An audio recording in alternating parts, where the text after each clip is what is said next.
Okay, so there's quite a few reasons why our reality has no choice but to mirror our most dominant thoughts back to us. And there's a bit of psychology embedded in that and lots of different things. So let me try and break it down for you. So we have what we call a reticular activating system in our brain, which is basically our brain's filter. It's designed to allow us to focus on one thing at a time rather than allowing our brain to become overwhelmed.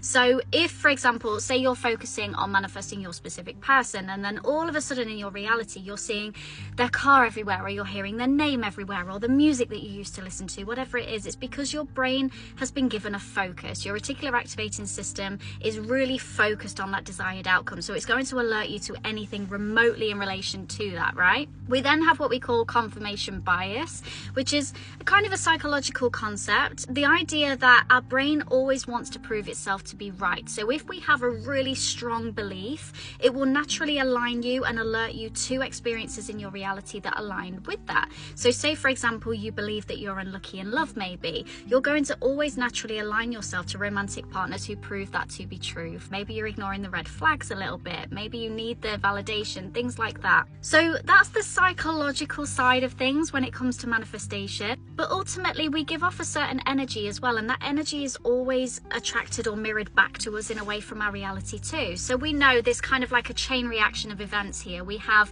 our thoughts, which are happening both subconsciously and consciously, but our thoughts create our feelings. So how we're feeling right now, and the feeling that we have is then determining the energy that we're giving off in our reality, basically. And the energy that you give off is then mirrored and attracted back to you by other people, by experiences in your reality, lots of different things like that. So there's a lot of things going on, and this is why when we really alert ourselves to what our thoughts are, our most dominant thoughts, and we know exactly how they're potentially holding us back or keeping us stuck where we don't want to be, we can then start to shift and change those specific thoughts. And when we start shifting those thoughts, we start feeling differently within ourselves.